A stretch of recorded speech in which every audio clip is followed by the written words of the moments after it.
welcome to the podcast. I'm super stoked you are here. And Mhm, thank you so much for, making the time to sit down and talk mhm, with me. mhm. Um, You're welcome. in a second, I'll have you introduce yourself, but I kind of want Mhm. to touch on a little bit for our audience, like the wisdom that you're bringing today.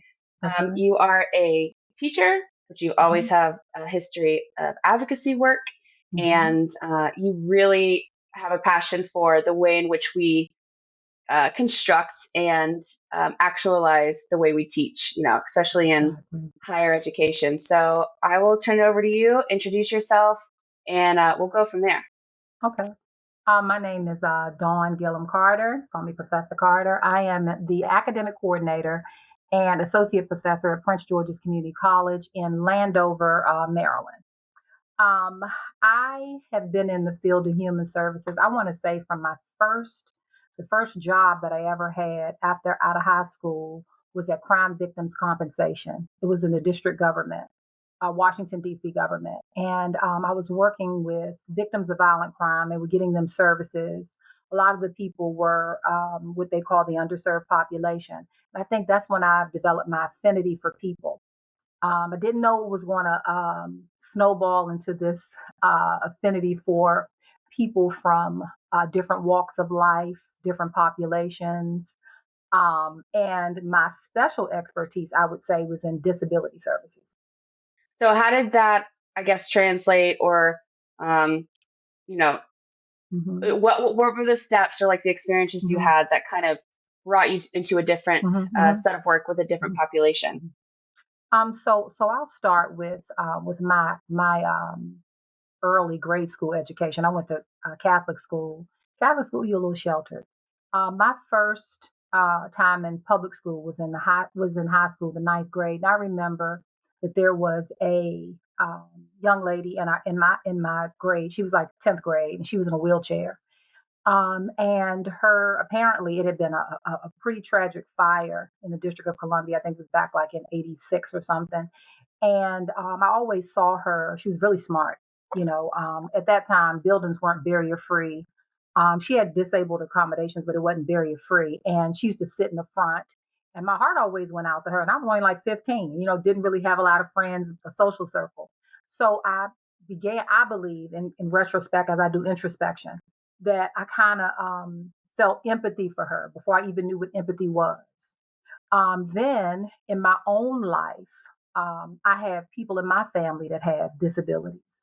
Seeing firsthand, what I didn't know at that time, being the youngest of five girls, that my sister, who always had what we call maladaptive behaviors, the the middle child, who actually had academic issues, but they were social emotional too.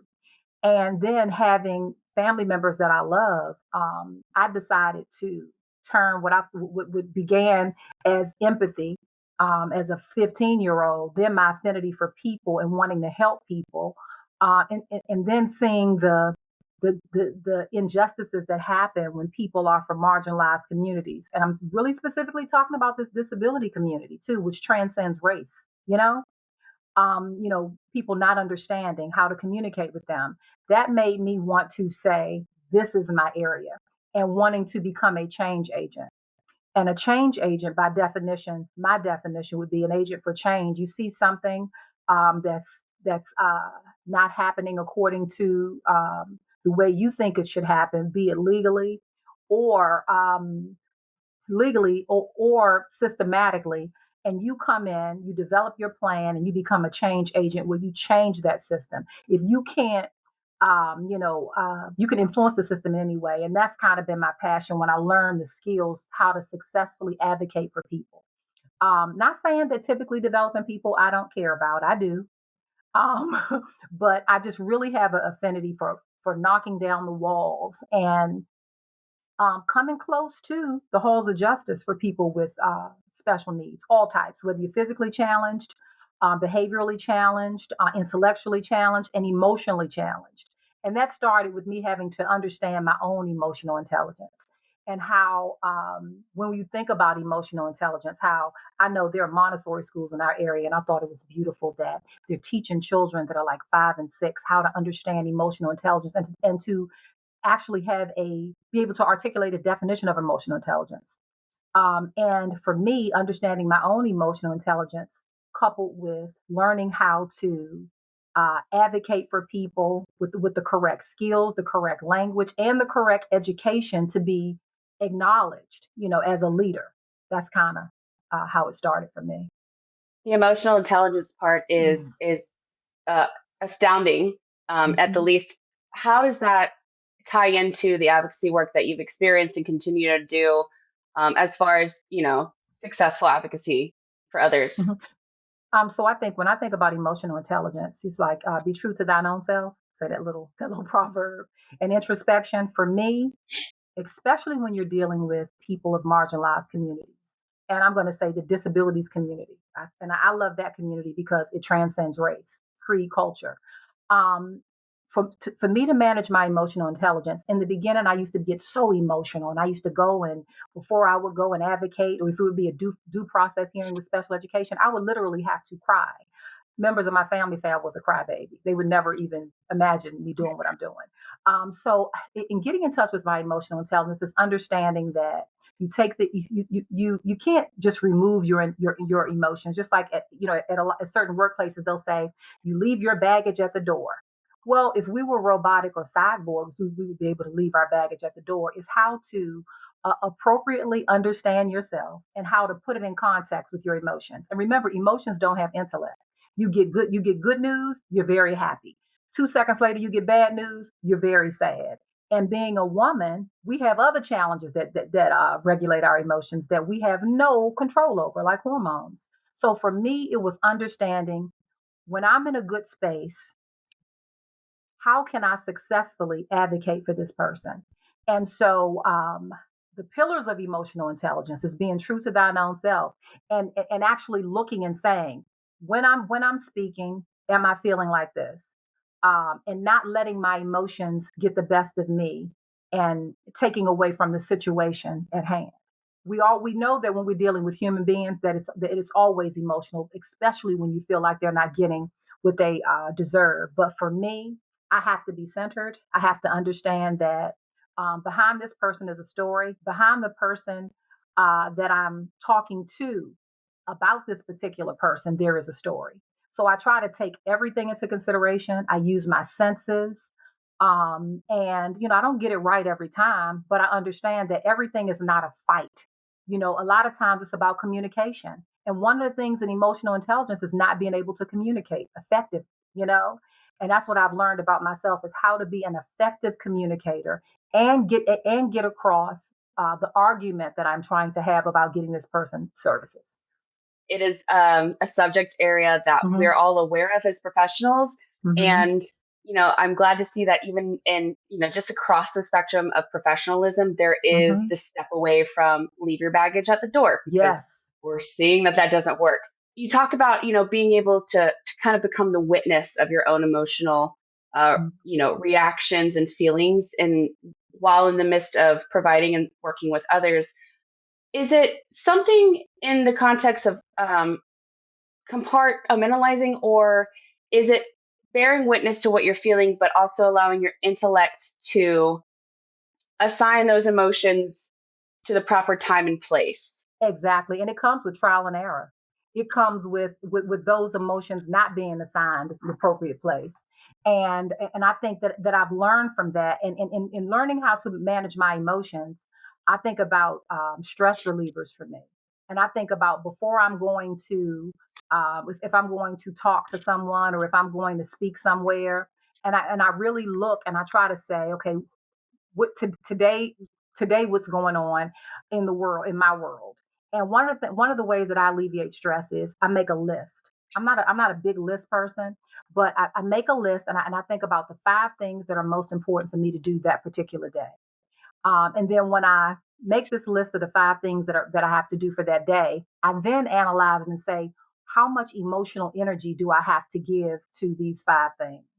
And when I look at the emotional energy, I kind of weigh it with the scale. If it's something regarding a student, if it's something about say, just for instance, if it's a student that hasn't been quote unquote diagnosed with a learning disability, but I know on an informal assessment that they meet the criteria, then how much emotional attention and how much stress relief will I have to provide for myself in order to advocate for them effectively?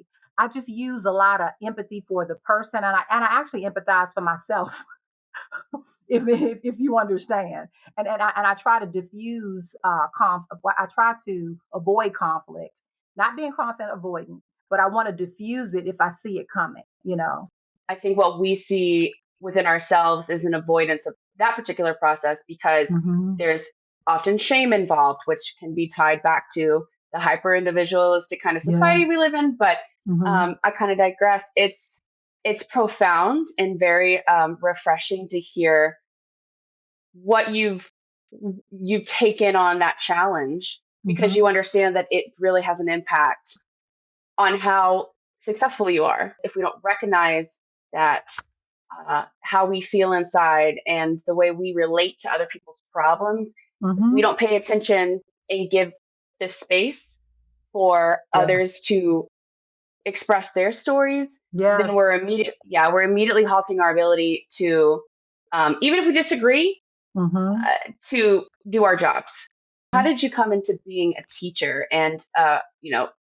entering the world of higher education? Hmm. So I think when we had our little conversation, I kind of talked about a full circle moment. I told you I'm the youngest of five girls, and my sisters are stair steps, so that's an 8 year difference between me and my younger sister. So I was alone. And one of the things that I used to do, and I'm really concerned about young people in this age bracket with all of the tablet and the screen time, even though I know that this is the way of the future. We used our imagination. And when you think about Jean Piaget and you think about the stages of child development, you think about all those things and you think about using your imagination. Now, of course, screen time doesn't have anything to do with those theories. They're the fathers of psychology. But I use my imagination and I used to play school. And in playing school, I always wanted to teach people. And from teaching people, it went to being a trainer. So officially, I was like a trainer. I was a special care training trainer. I trained families on early intervention for children with disabilities. Then, from being a special care training, then I became a MANT trainer. Then I became an assistant director. So the teaching never stopped. But from a formal higher education standpoint, I was an executive director for 10 years with United Cerebral Palsy of Washington, D.C. and Northern Virginia. And we actually had about 50, I had about 50 employees. One of our employees had a daughter who was going to community college and she needed to do an internship. So I always will say to people, you don't ever know who's interviewing you. You don't ever know the possibilities. So your attitude determines your altitude, how high you're going to go. So the internship coordinator came in and talked to me about fostering a relationship with this particular school. So when I talked to him, was a gentleman. I talked to him, and he knew everything I did there, and I basically kind of the conversation you and I had, Casey. At the end of the conversation, he said, I said, sure, the intern here, this is what we do. This is our service delivery model. And 2 days later, he called me. He said, hey, I know you've been a trainer. I know you've done all of this government, Medicaid, business. He said, had you ever thought about teaching in a formal academic setting? And I said, I have. And he had me come over. He had me observe some classes. I sent my resume in. They vetted me. And here I am today. Now, I was only doing it on a part-time basis. I said, I'm an executive director. This is what I do. I call that God's work, because executive director money is, you're doing it because you love doing what you do. So after about 5 years of teaching at an adjunct capacity, I had really good evaluations from my students, and my students really made me feel that I was being a change agent at a different level. So I wasn't advocating for the dedicated aid or extended time on the assignments that I would for in a due process hearing, and I wasn't assuring that somebody had the funding like I did at United Cerebral Palsy, but I was really changing the future uh, human service practitioners. And that really lit a fire for me. And so after teaching for about 5 years, I said, hey, this is what I want to do, But seeing these students, and they weren't your typical students. They weren't, a lot of them weren't 18-year-olds. These were mid-level professionals that had the drive, and some having learning disabilities that were undiagnosed, but they had passion for people. And I was able to provide informal accommodations. I was able to make these human beings who were very successful at what they did at their job, but they'd hit a ceiling. They didn't have an education.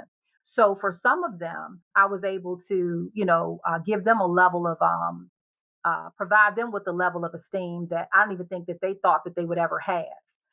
By saying that if you're looking at my curriculum and you're not understanding it, it's not you. It's up to me to tailor the curriculum to meet your need because we're looking at the universal design for learning. I believe in Gardner's multiple intelligence. There is not a number that defines how intelligent you are.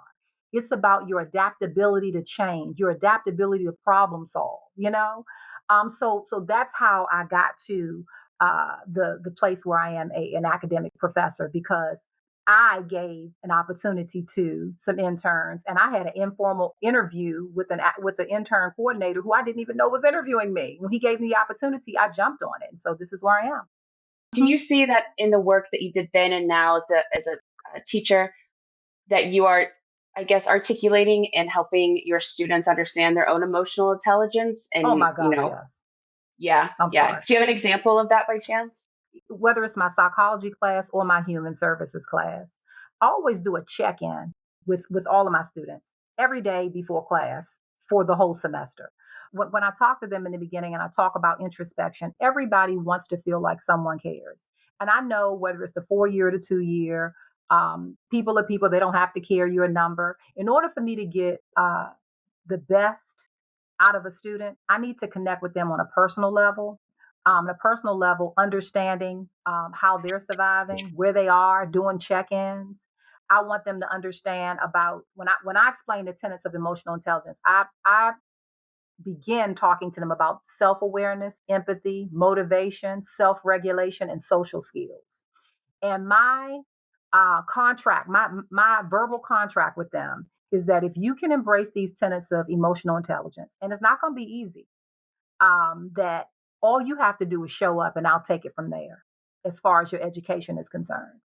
And once they get the buy-in, they get the I get the buy-in maybe by week 3 for people who really have, some things going on, especially some trust issues with education, even if they're younger.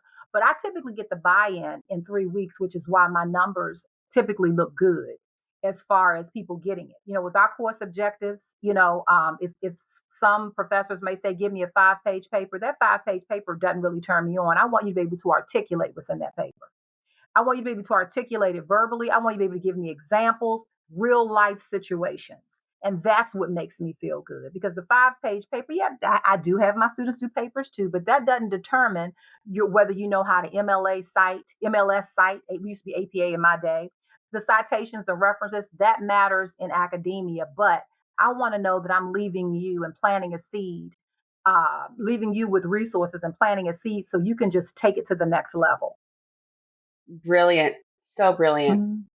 It is an Thank approach you. that I think a lot of educators, especially in human services academia, Mhm. Mhm. would benefit from, and as well as their students, right? I mean, you're Mhm. engaging in a form of Mhm. trust that, Mhm. even before people enter higher education, like it's already kind of established in that route, like you are going to Mhm. pay and invest Yes. in a series of steps and procedures that someone else has already defined for you. Kind of sort of jumping back to that full circle moment that you had, do you feel like Mhm. you are able to express your experiences through storytelling or, kind of proof in the pudding methods to your Mhm. students to kind of engage Mhm. on a more personal level of what it might look like to, Mhm. you know, take moments of introspection and consider how it impacts their work? I think I do storytelling and I do a watch and see approach method. I think you said, but I'm really big on integration. I think if you have a concept and you can integrate something in the here and now, with that concept that you can bring it to life and then you can speak about it intelligently. And that's literally what I do all the time with my students. And I have them do it with me. So we'll say if we're talking about classical conditioning, Ivan Pavlov and the salivating dog. And so we talk about what is it like to be classically conditioned? Let's think about in your life. Have you been conditioned, conditioned response? And so then they'll start saying, well, this happened to me or that happened to me. And sometimes I'll say, let's talk about things that you don't mind other people knowing. With my students, I definitely always use examples, and I use examples regarding myself, talking about the full circle, talking about being true to yourself, being honest with yourself. Before I became a practitioner, I would always talk to my students about being true to themselves and honestly.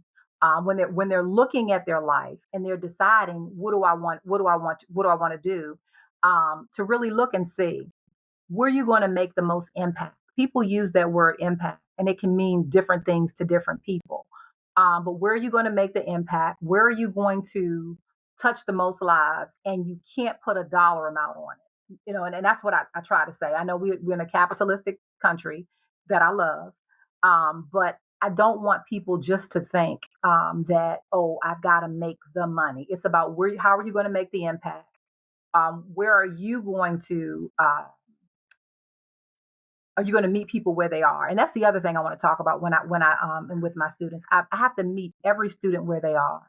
And although they've passed the various placement tests, they're in these particular classes because they've met the prerequisite. I still have to meet them where they are. And I think that is a unique ability. And if I give myself credit, I'll give myself credit for that. Sometimes it's very difficult, even if the student doesn't have an undiagnosed disability, but it's honestly interfacing with this person and saying, listen, I care about you, not just my stats for how, my stats look with my class, but I care about you. You need to get this information. How can we make it happen? And literally it's meeting people where they are. And I think I think that most people, don't have the time to. Most people in academia don't have the time. Some people don't have the compassion or care. But whenever something, to me, this is one of my life mantras. If I ever feel like I'm doing something specifically for money, I just don't want to do it. And that's why I'm doing what I'm doing now. And I think that I transfer that over to my students because I think about being 10 playing school when we didn't have screen times. Of course, we had the little Atari, little Pac-Man, but you don't remember, you're younger.